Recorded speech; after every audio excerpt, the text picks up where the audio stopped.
bidder. Go ahead, run the price up. Yeah.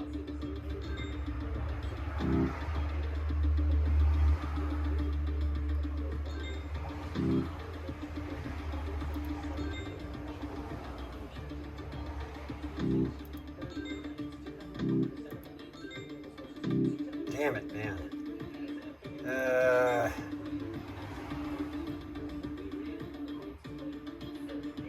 This is a hot lot. Sorry.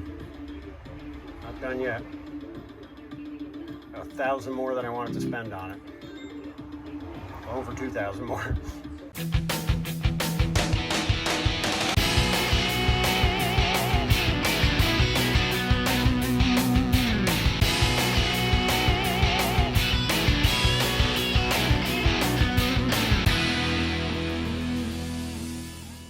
Smitty at the shop. And yeah, we did it again. Just bought a little project at Copart. I just wanted to run through this before it gets here. I had meant to record the actual auction section, but, you know, slip of the finger, it did not record. Anyway, 1971 Chevrolet Nova. This one's coming out of the Long Island Copart. Like anything that I buy at Copart, there is an inherent risk and a certain amount of gambling involved when you buy something like this. So anyway, here it is. We'll go through. You follow my cursor here. So anyways, we go through this. 32,200 actual miles. Yeah, I don't hold much weight on that. It's got some primary damage on the side, which I'll show you. It's driver's side door. And then minor dents and scratches for secondary damage. They estimate the retail of $27,000. No.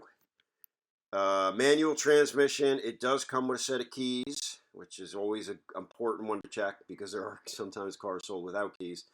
My final bid was $6,600.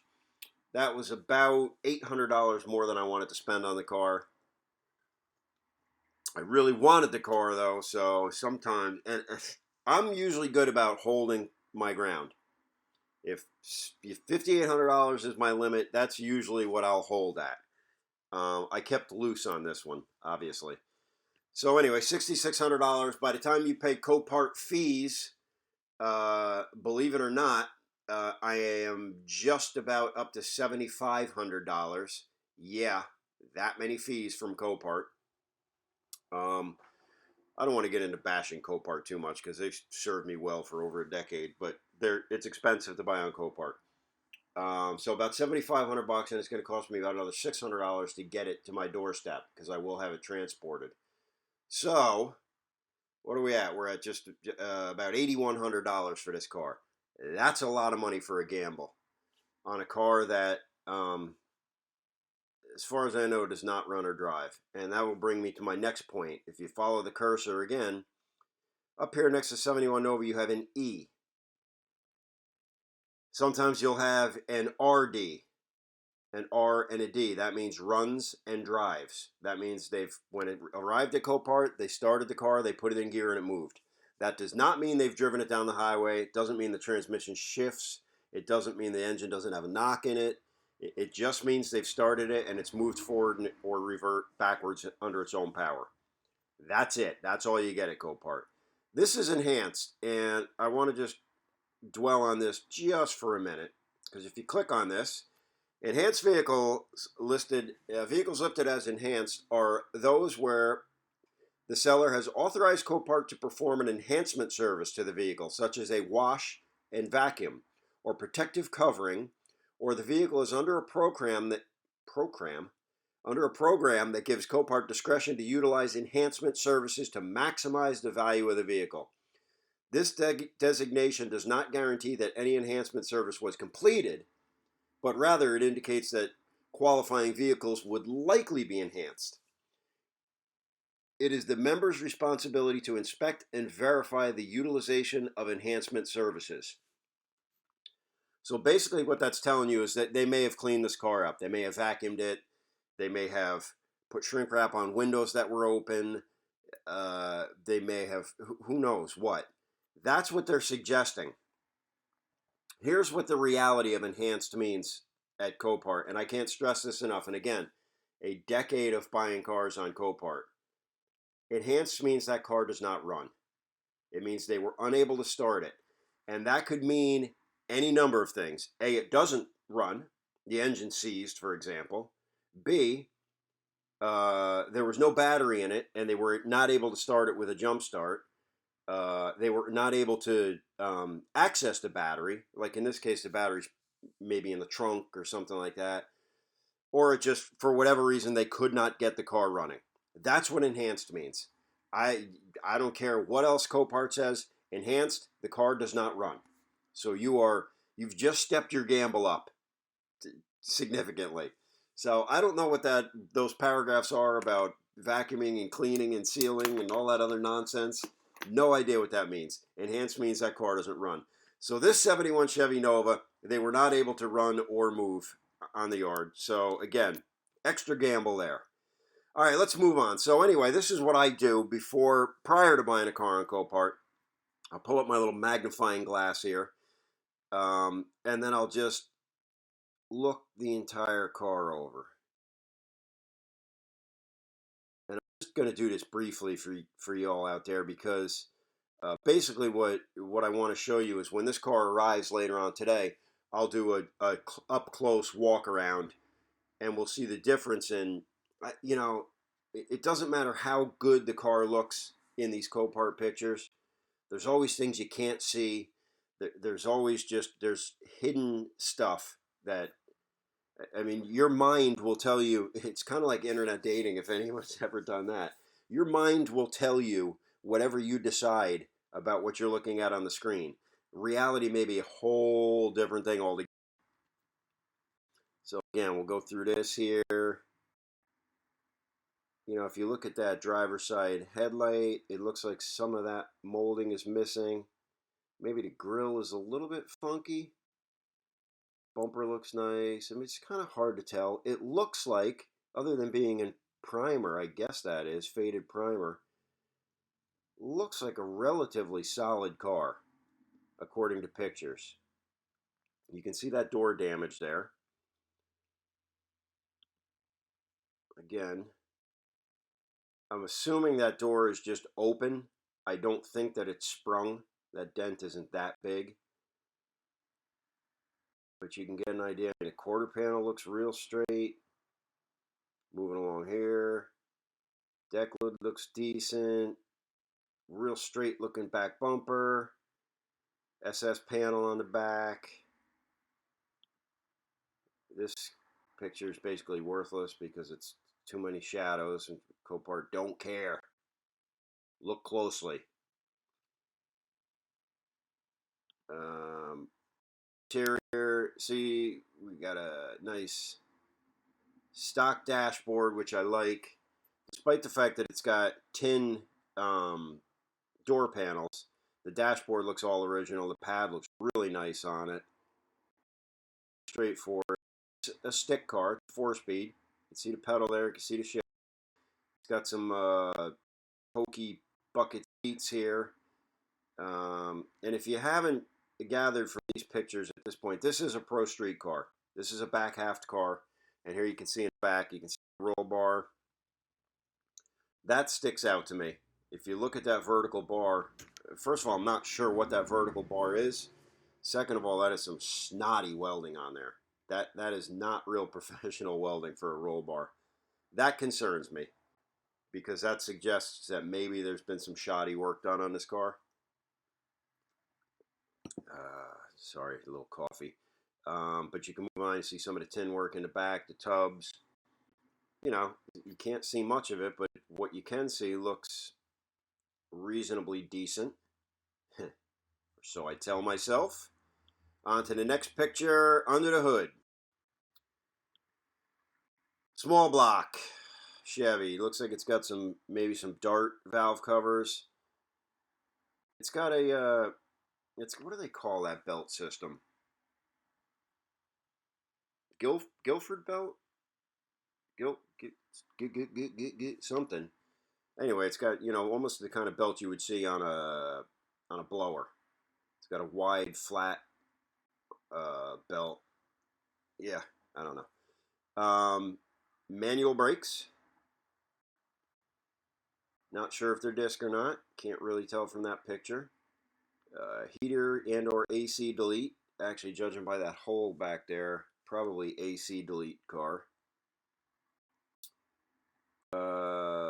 Pretty much straightforward. Radiator looks decent, blah, blah, blah. I'm a little bit concerned about why that air cleaner was manhandled. Somebody peeled that thing up. Why? I don't know. We are going to know later on today, though. A picture of the dashboard. Not much to see there. There's the alleged 32,200 miles. So here's an interesting thing. It's a stick car, but clearly an automatic dashboard originally. Looks like, kind of hard to tell, but looks like it was a Power Glide. That looks like D, and then maybe there's a 1 behind that. I'm not really sure. Not important. There's a big old tire there. That's 33, 19 and a half by 15. That's a big ass tire. And lastly, there's our damage. Can't really, I mean, obviously it was stripped, and it looks like it was stripped and then maybe epoxy primered or something. Can't tell. Looks like the door is shut in this. I don't like the looks of that gap. It looks like the door is beyond the quarter panel. Yikes. Again, that could be because of the damage.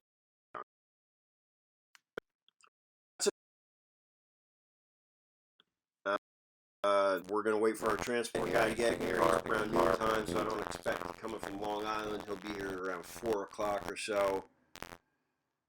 I am going to try and get that clip going today, and I guess it doesn't really matter because it's going to be in about 2 seconds for you guys. All right, and here it is.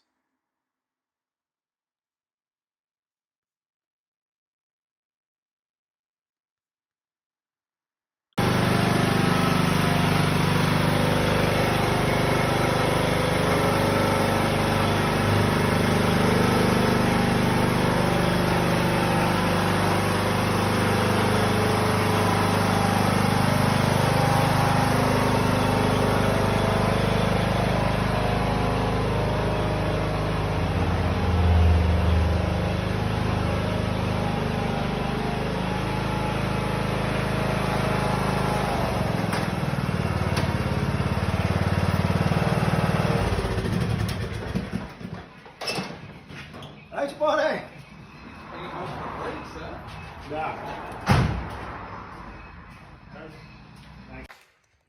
Well, there she is in all her glory.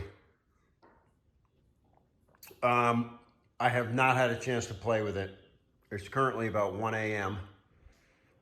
Sean and I drug it into the shop. We pulled it off the transport trailer, drug it into the shop, and then literally shut the doors, and we shot up to Albany to see Primus, which was a good show. So, I'm going to bed now. I'll take another peek at this tomorrow in the morning when I have a clear head. All right, back from a long weekend. You know, I did move this onto the lift Thursday before I left for the weekend, but didn't really get a chance to go over this. So let me just give you a quick walk around to compare it to the auction pictures. Not a lot of surprises. Close up of the small block. I am going to pull that cap off later.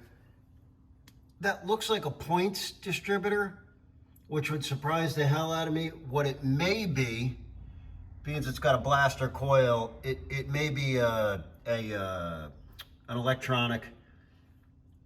I think Pertronics makes an electronic distributor that's made to look like a points system with a little door and all that. I don't know if that's it or not. I mean, I suppose they could be running points in this. That would be a little bit odd to me. Couple of breathers, no PVC. Yeah, okay. And there's that belt system that I mentioned. It's got the Dart 2 valve covers, as mentioned. It's got a Dart intake manifold, which is interesting. Mechanical fuel pump, which I also found interesting. What's it telling us? We got a storm blowing in. I just heard the trees. Let me just take a peek out the window. 1 second. Oh yeah. I already hear trees cracking out there. Wow. Look at all the leaves falling through. Look at that cloud. Yeah, we're fixing for, you know, it's one of those freak days where it's 93, 94 degrees out, humid, and now we got a storm blowing in. Oh, I'm literally getting pelted by shit.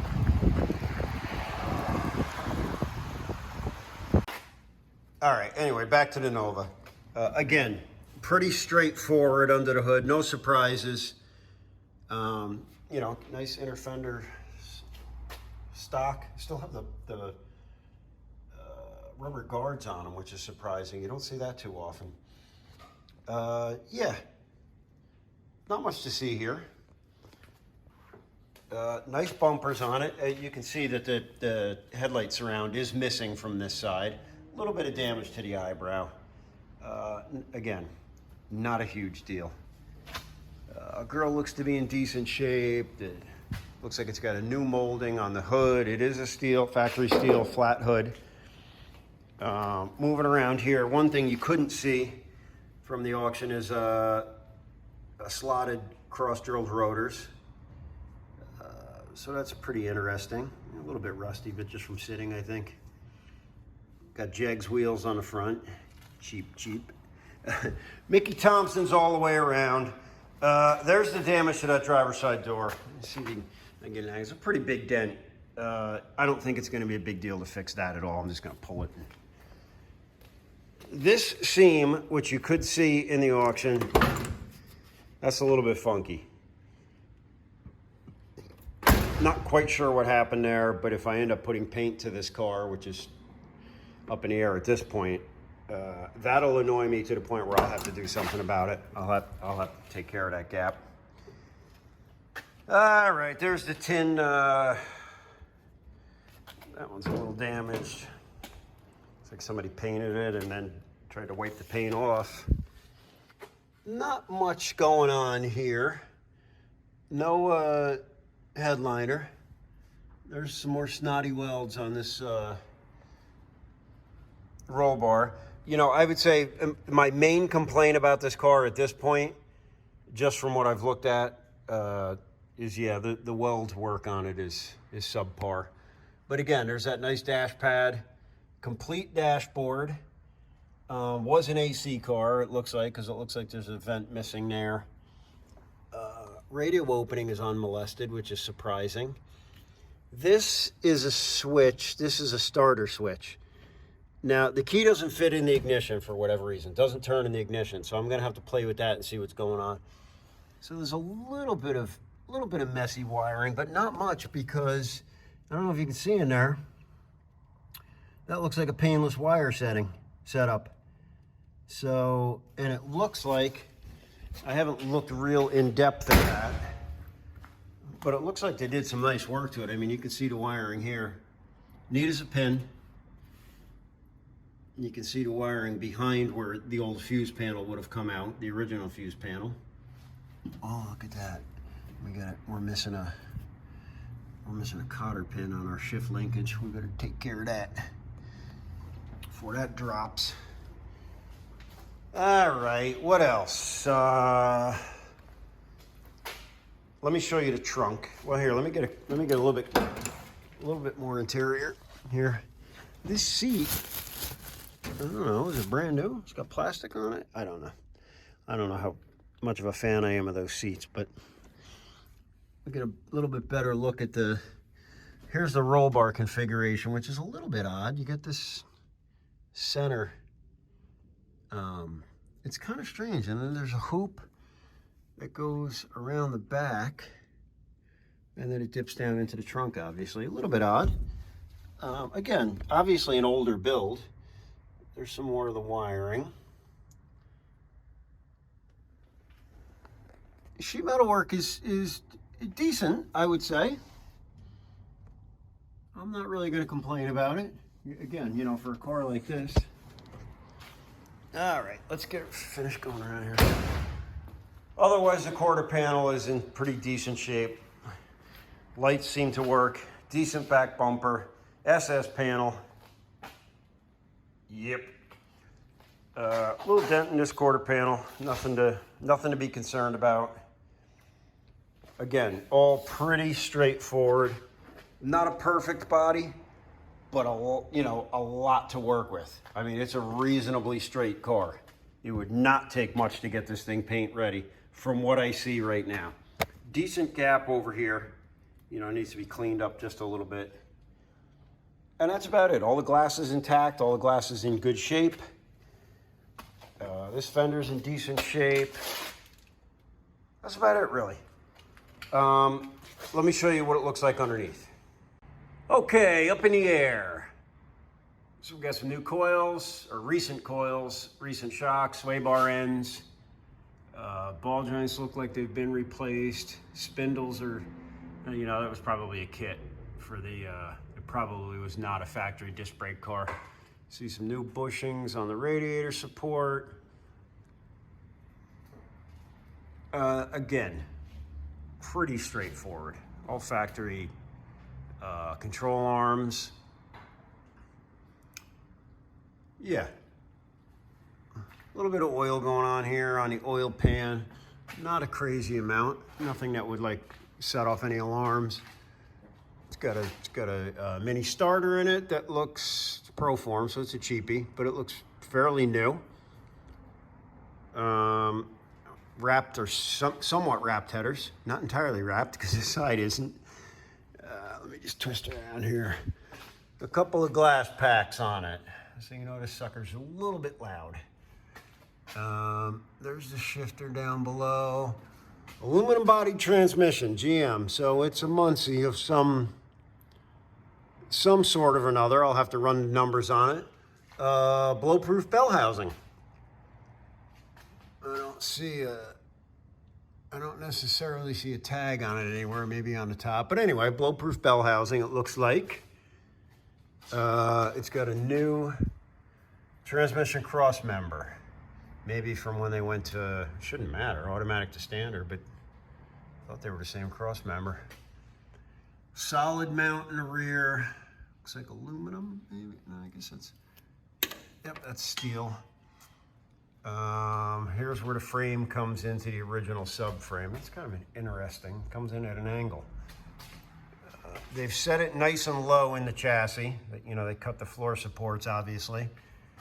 But that's why the car has a decent stance to it. Rocker panels look decent. Can't say if they've been repaired or not at this point, but they look decent. There's why we got no brakes. We got a blown wheel cylinder on the left side. That'll probably be a little bit of a challenge just in the sense of having to match one up because, you know, it's got a 4.9 in it. So who knows what it came out of, what year, et cetera, et cetera. So I'll have to match that up somehow. Get your track locating bar, which is adjustable. I like that. Plus you got a panhard bar up there. Coilovers, adjustable. The mounts are adjustable. Let me clarify that. There's the bottom of our fuel cell. So is that? No, that is the bottom of the fuel cell. It's not caged. I thought maybe it was sitting in a tub, a steel tub. It is an aluminum fuel cell popping out the bottom. There's the battery holder. You got a couple of brackets there. That's kind of cheesy how they piece that together, but geez, that's got better welds on it than some of the welds on the roll bar. All pretty straightforward. Looks like you could run a return line there. That's what I would prefer to do, personally. And what they do, did they go from, yeah, so they went from aluminum and then they pieced in a piece of braided. I wonder if they had an issue at some point. Not that it matters, because it does not. And that's your ground wire, huh? Okay. They probably put quarters on it when they back taffed it, only because they're perfect, really. So, you know, I mean, zero rust and no inner fender, obviously. So they probably slapped quarters on it at the same time. Well, there's what's left of me. What would have been an inner fender. All right, I'm rambling. That's it. That's the bottom of the car. So, again, ladder bar car. Again, I'm rambling a little bit because I'm just taking some of this in as I look at it.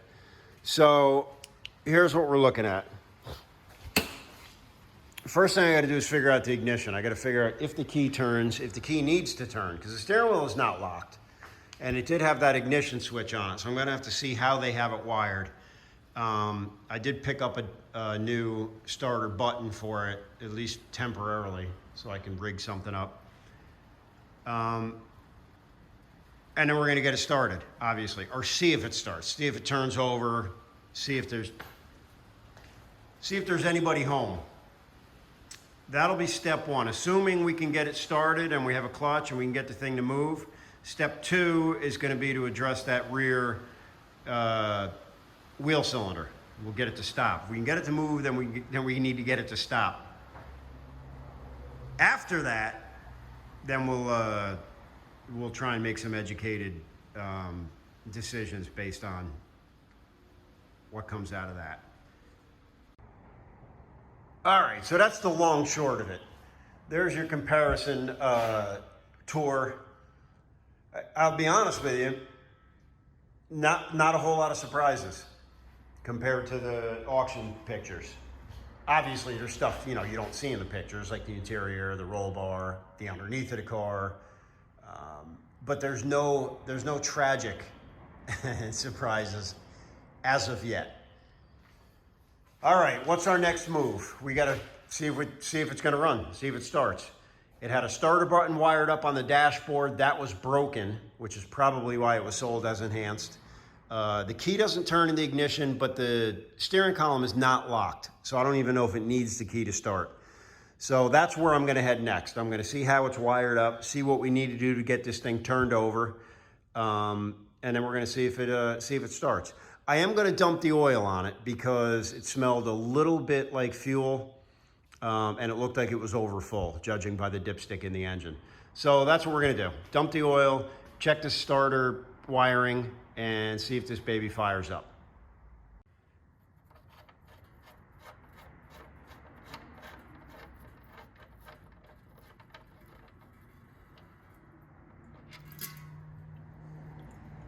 I mean, the oil is clean. Wow, I mean, it's like brand new.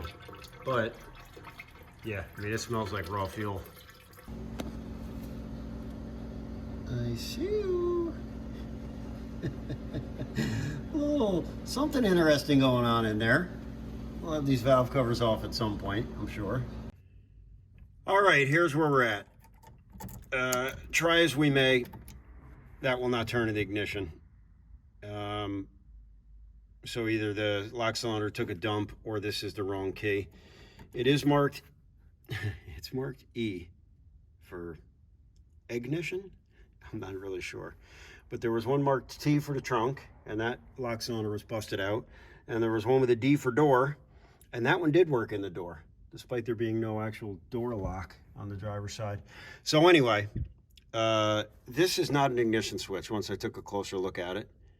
I just kind of assumed they had it rigged up with a start switch. That's for the cooling fan. On-off switch for the cooling fan. So we're going to need a new switch for that, obviously. I want to do this right, so I'm going to pull the steering wheel off. I'm going to, I'm going to get to the ignition switch through the steering column and I'm going to replace that with a new lock cylinder and key, which is going to have to wait till tomorrow. All right. All right, so I'll bring you up to speed here. So I yanked the steering wheel off, pulled the column apart, replaced. Damn it, that phone. All right, sorry for the delay. Call from my supplier, Freon is going up. Everything is going up. All right, so anyway, pull the column apart, put the new ignition switch in there. So I got power. I did turn it over a couple of times. I got fuel. It does not start. What I don't have, I'm assuming, I haven't even put a tester on it yet. I don't have spark, and I'll tell you why I don't have spark. Let me get a light in here. I just yanked the cap on it real quick. I said, all right, let me see what kind of distributor that is and what's going on. Because, you know, it's got these big MSD wires on it. It's a points type of cap. I looked under there, and the button is buried, so that's not making contact on the rotor. But as I pulled the cap off, the coil wire fell off, and as you can see, there's no contact in there, and it's cooked into the cap. So that's not going to give a spark. Let's see what the other end. Yeah, the other end is fine. So at this point, no pun intended, we got to get a cap on it. So it's got like an HEI type rotor on it, but it looks like, I mean, it's definitely got a Pertronic setup in it. It's electronic. I guess I'm gonna have to see if I can get some numbers off that distributor, because I don't know if it's just a, if it's a kit that was put on there or an entire distributor. And that's where we're at. So let's see if we can get some spark out of this thing. All right, stay tuned. All right, here's where we're at. Let's bring you all up to speed. Did put the new distributor cap on. I repaired the coil wire for now. I ordered some new wires, but went ahead and re-spliced that, cleaned it up, put a new end on it. We have spark now. We seem to have fuel.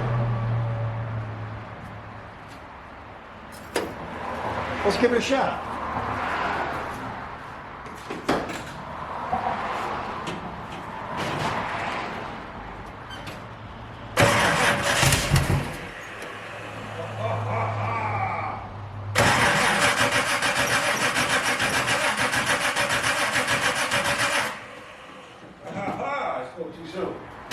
Well, I know we got fuel. Just taking a look underneath there. So I would question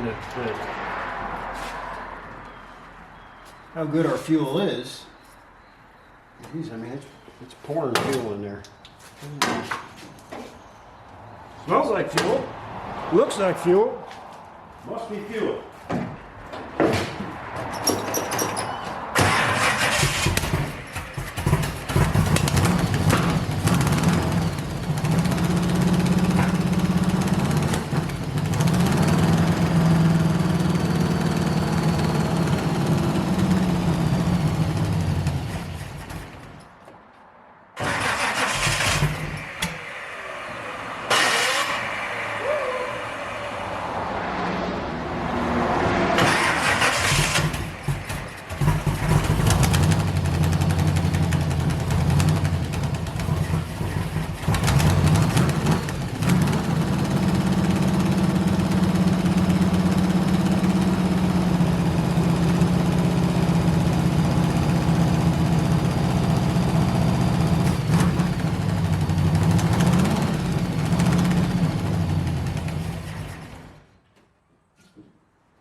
Alright, so we know it runs. Here's what we got just based on that little bit of running. It's definitely a misfire. I'm going to check the firing order, which I could have screwed up because I just swapped it from one cap to the other. Assuming that's good. Well, let me see. 1.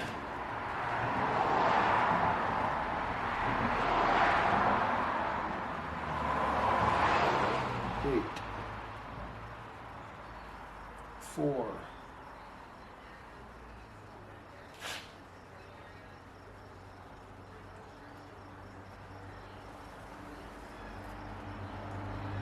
3.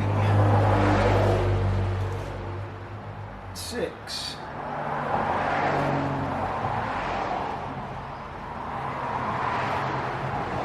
5. 7. too. Firing order's good. We definitely got a misfire. Timing sounds like it's out a bit. Let me just give the distributor a tweak. And let's fire it up again real quick. And then we'll pull plugs on it next. Maybe do a compression test depending on what we see.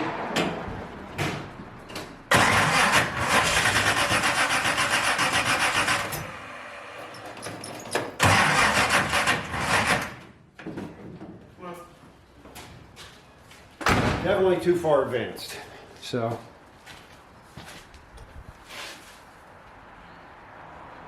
let's back that off.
Alright, definitely a misfire.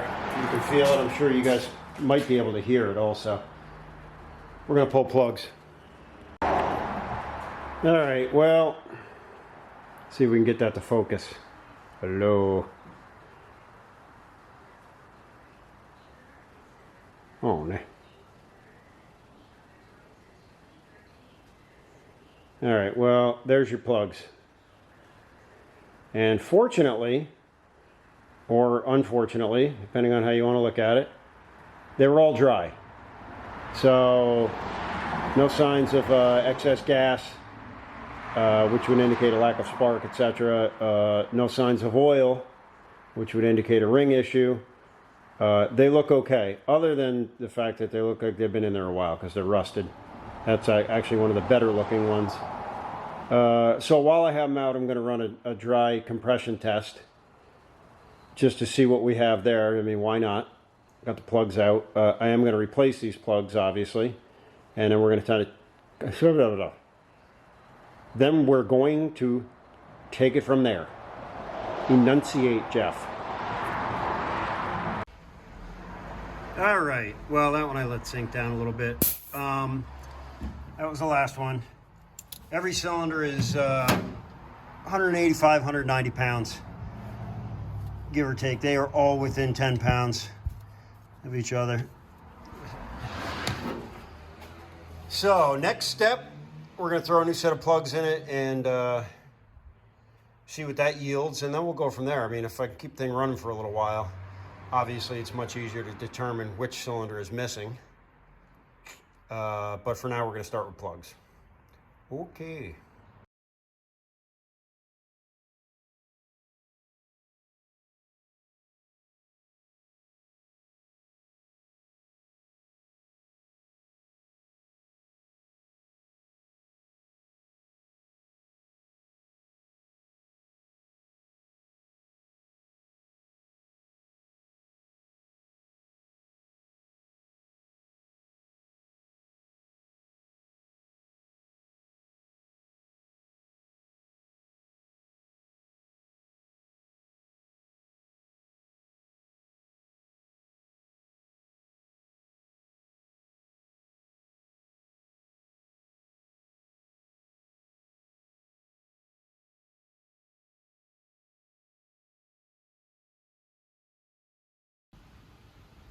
Yeah, this is what we use. This is header gasket for Smitty's shop. There is a separate link to a video, real quick video I did on using this instead of header gaskets. You'll see that link at the end of the video. All right, let's get this thing quieted down, because part of why this thing sounds like crap, more so than runs like crap, is it's got just a blown out header gasket on the left bank. So let's get that squared away. There it is, all bolted in. You can see that aluminum silicone just creeping right out of there. If you see fit, you can just trim that with a razor blade once it's dry, or even just smear it around with your finger if you prefer.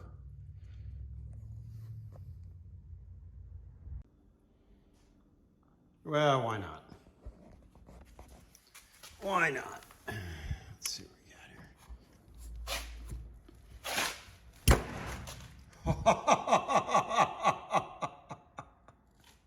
here. I didn't see that coming. That is some, it's almost like they put a skim coat on that door. And there it is. That's humorous.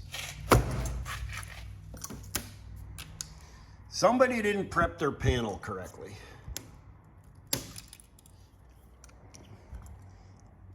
I gotta be honest with you though. Yeah, they skim coated that. They did not. They didn't prep it. They didn't prep underneath. I'm really amazed at how much of that dent came out though. Not too shabby. So I whipped out the big boy camera, and of course, as soon as I pressed record, the battery must have died. Wow, not even really sure what to say. That's how the paint came off this door. I don't think it's paint. I think it's epoxy primer. It came off in these little slivers with a putty knife.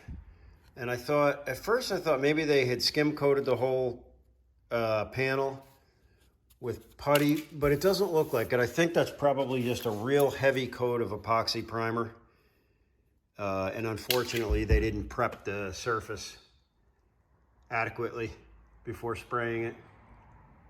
Is the only thing I can come up with. I've never seen that before, but you know, they're just literally just, these sheets came off with a putty knife in a matter of, it took me about 3 minutes to peel that. As I got to the edges, it was much thinner, and in some of the areas it adhered pretty well. Like up here, it seems to be adhering real well. So whatever, I'm gonna finish stripping it with a paint stripper, but I just thought that was interesting. I hope the whole car isn't like that, because that could turn into a nightmare. All right, stay tuned.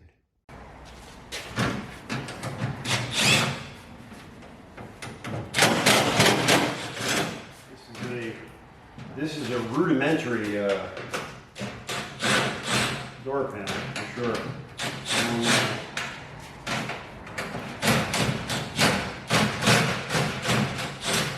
I had a set of deluxe door panels. I honestly don't remember if I still have them. I sold them at the swap meet last year.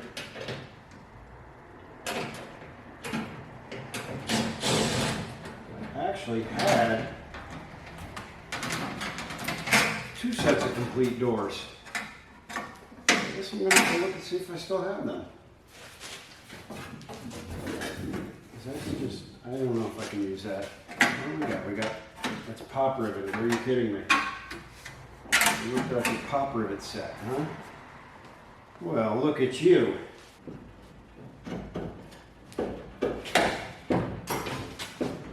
Son of a gun, what a pain in the ass that was. Are they becoming more difficult, or am I just becoming older?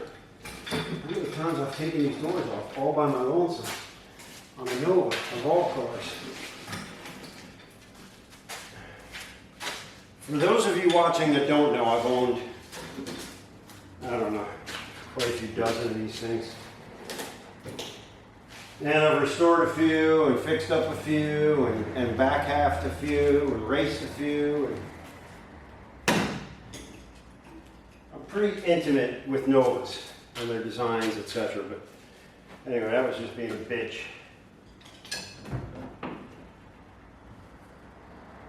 Let's just call it what it is. But it's off. Take that mirror off and then tape up some chrome and then strip it. That's better.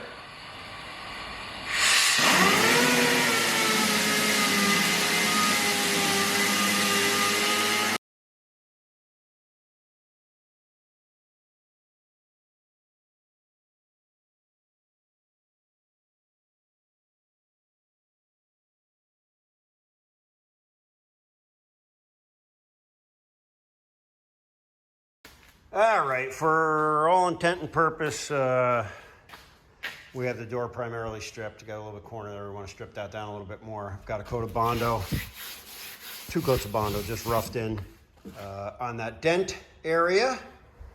A couple little high spots we'll work on, but I'm off to do other stuff. That's where we get a little prying action.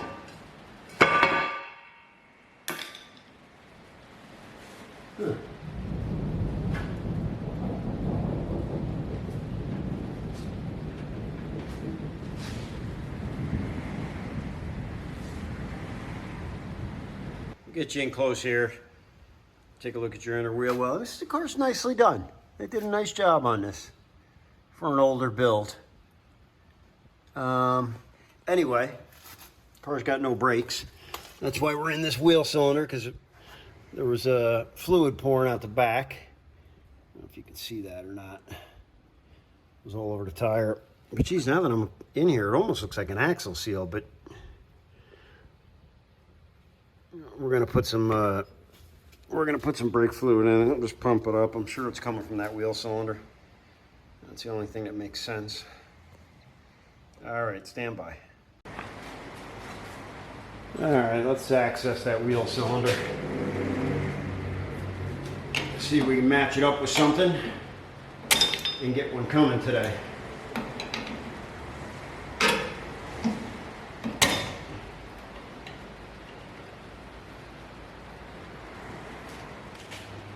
I'm just going to clean this up and see if I see a number on it and see if we can get one coming. Doesn't look good though. I don't see any markings on it whatsoever.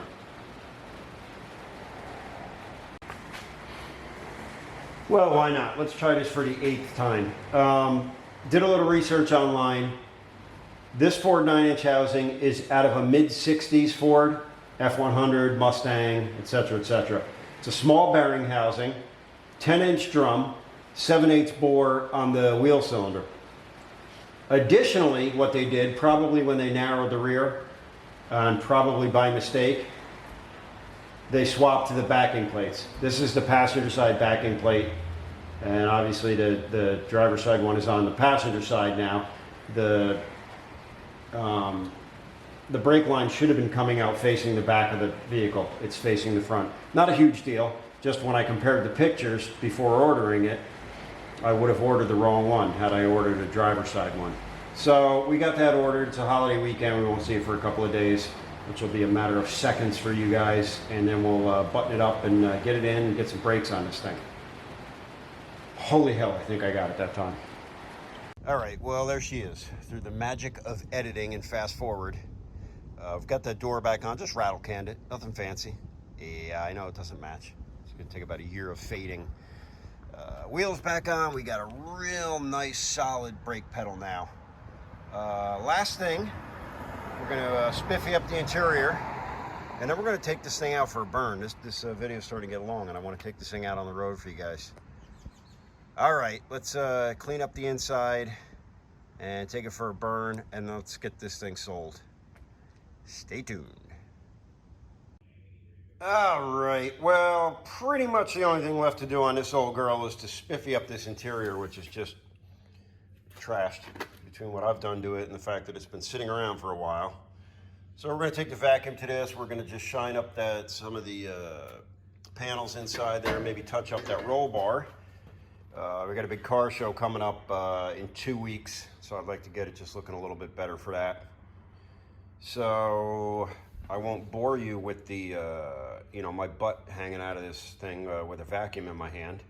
Let me just do this instead. And there you have it.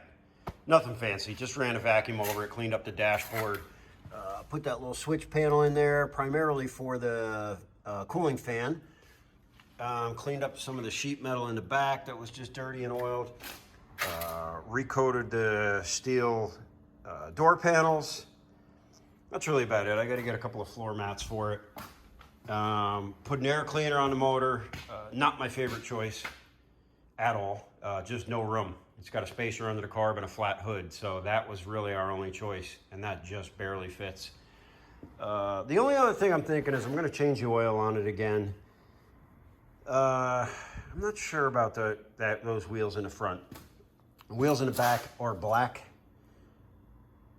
I don't know. I'm either going to polish them up, make them look a little bit better, or I might just black them out. I do new.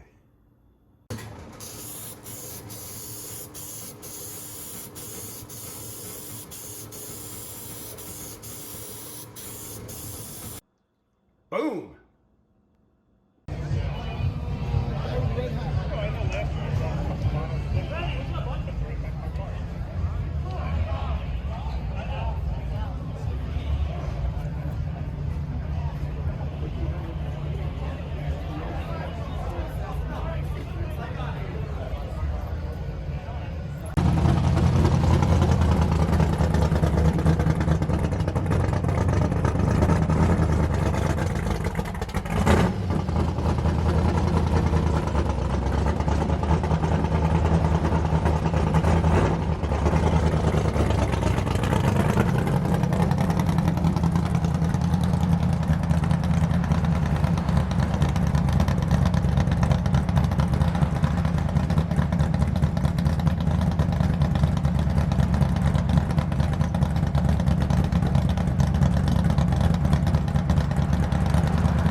in the house in that Pro Street Nova.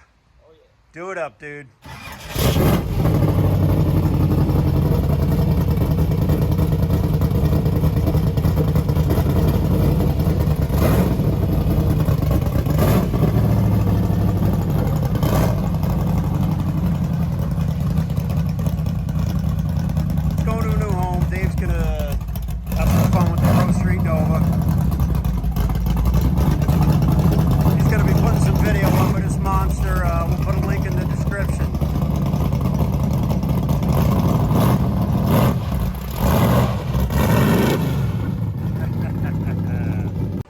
All right, then. Dumpster Dave's got that Pro Street Nova all loaded up on his trailer. He's heading home now. Quick Nova story about Dumpster Dave and I. I sold him a Nova, I guess 15 years ago. Once we got talking about it, I remembered. He was 18, he said, and I think he said he's 33 now. He had bought a Nova from me. So we apparently go way back in our Nova history. I'll put a link in the description down below to his channel. He's got a lot of really cool stuff going on over there. And then also he'll be posting up videos of the Pro Street Nova. It'll be fun to see how that evolves moving forward. All right, people. Hope everybody has a wonderful Monday. Smitty, out.